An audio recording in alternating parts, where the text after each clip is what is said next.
Bismillahirrahmanirrahim. Alhamdulillahi wa kafa.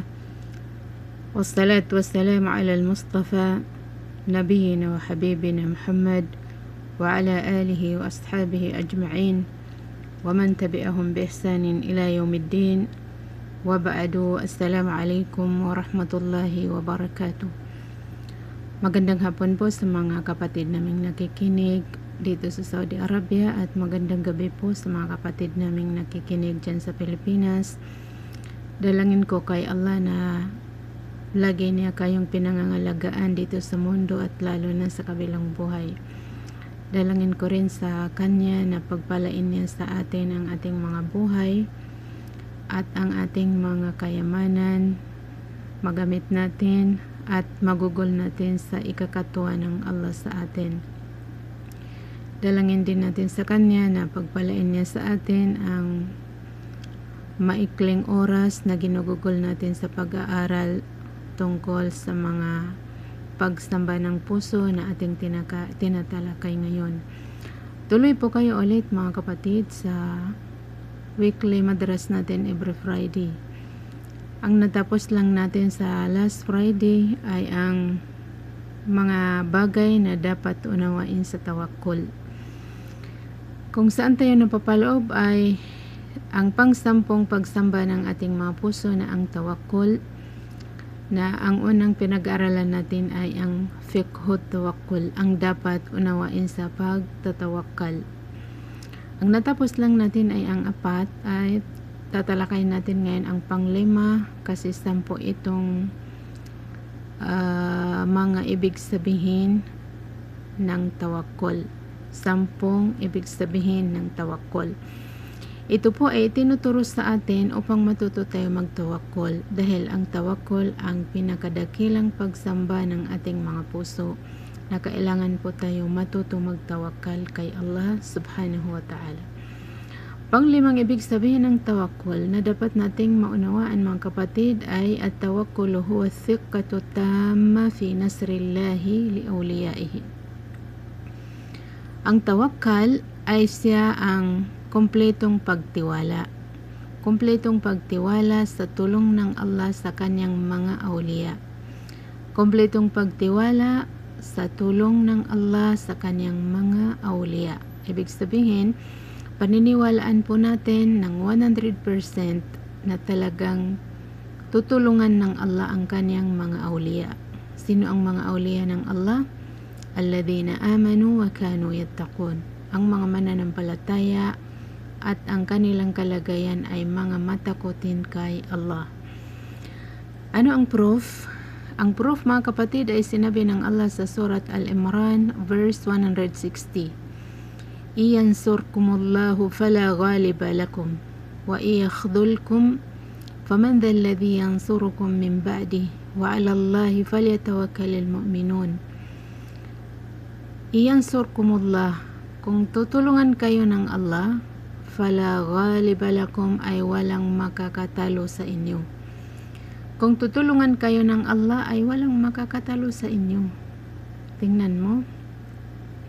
Nakita natin kay Propeta Muhammad, peace be upon him, na tinulungan ng Allah at walang nakatalo sa kanya.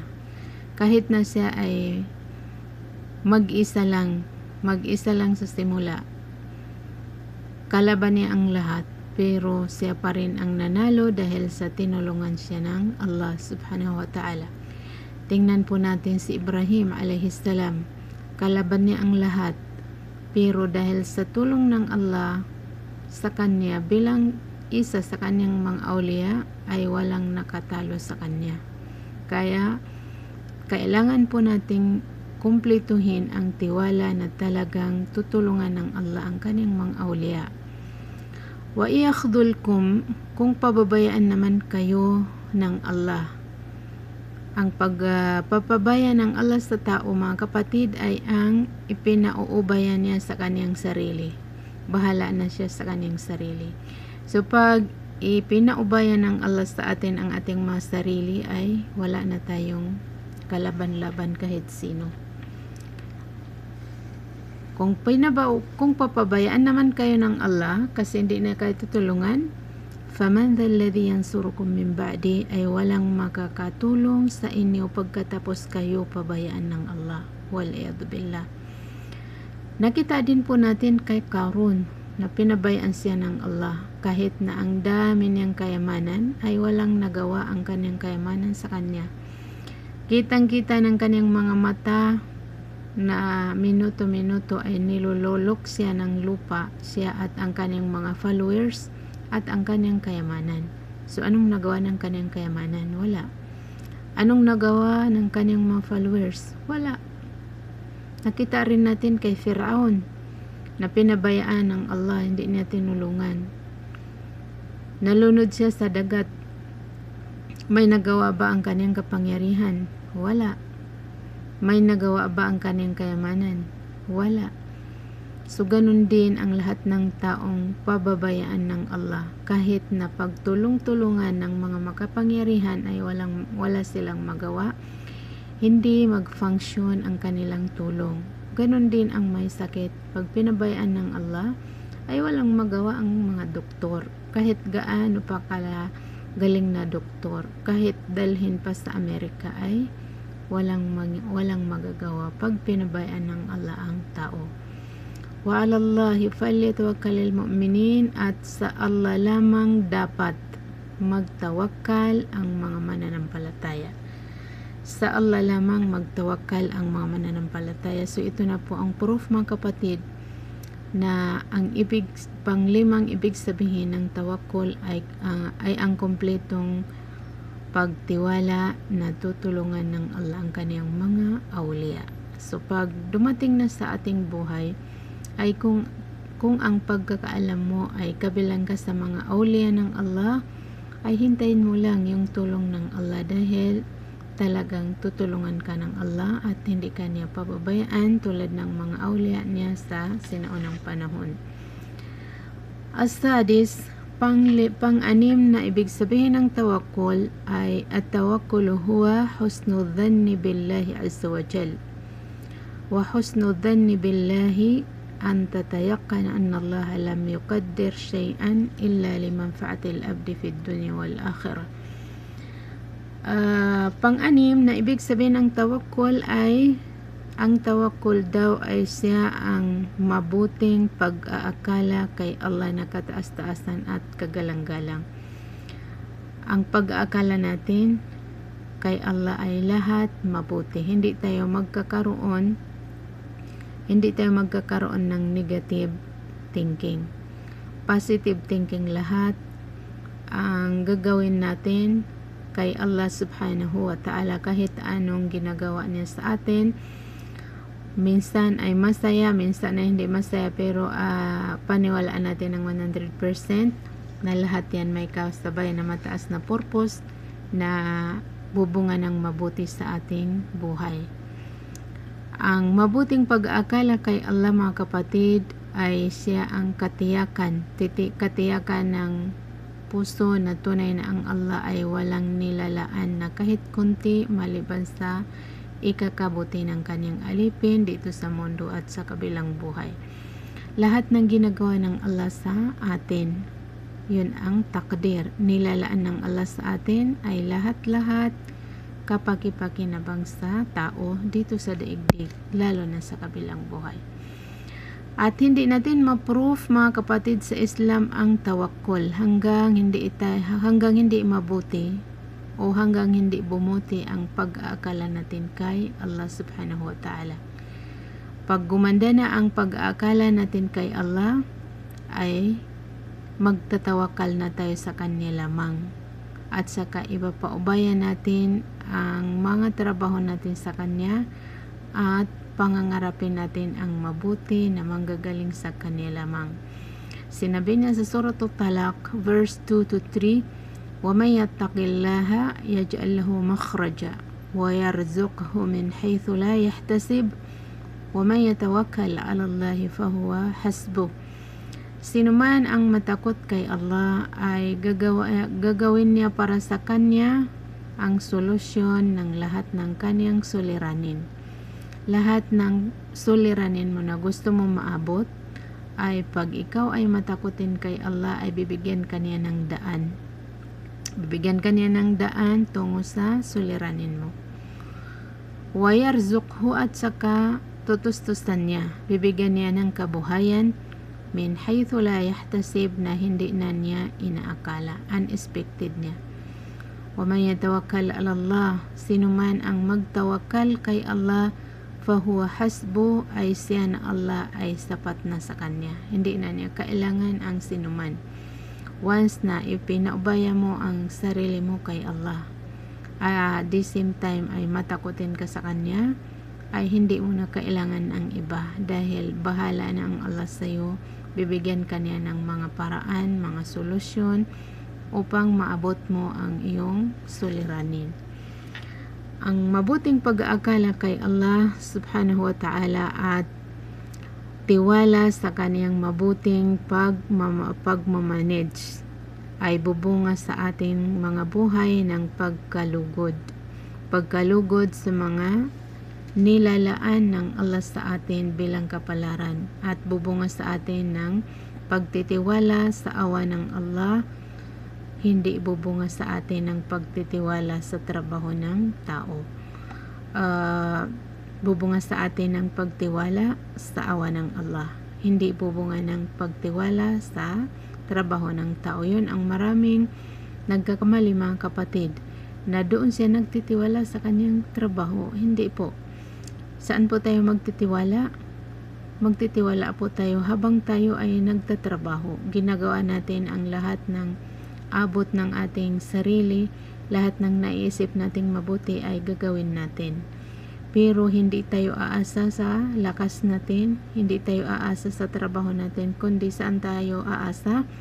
Aasa po tayo sa awa ng Allah, dahil hindi natin matatapos ang trabaho kahit gaano pa tayo kalakas pag hindi tayo tinulungan ng Allah subhanahu wa ta'ala. So lagi po tayo aasa sa awa ni Allah subhanahu wa ta'ala. Sabi ni Propeta Muhammad, peace be upon him, la yudkhila ahadan minkum amaluhu al-jannah. Qalu wala anta ya Rasulullah, qala wala ana, illa an yataghammadani Allah minhu bifadlin wa rahmah.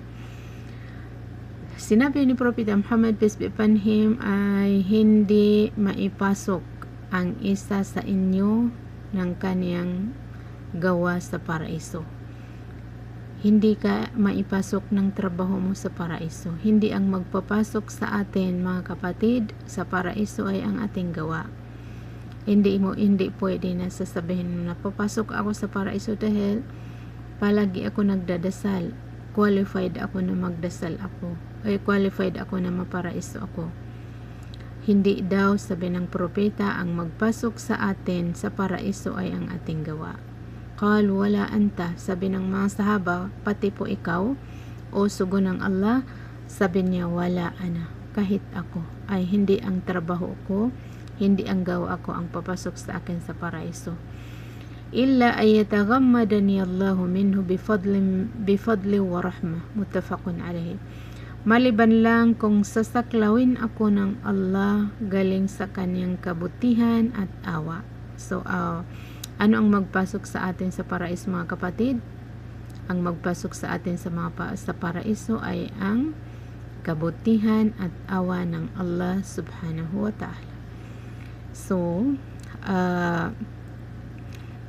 ang paliwanag dito, mga kapatid, para hindi tayo maguluhan, ay ang magpasok sa atin sa paraiso ng Allah ay ang awa at kabutihan ng Allah. Subalit ang ating mga trabaho ay ang katayuan niya ay yun ang mga antas natin doon. Magkakaiba-iba tayo ng antas.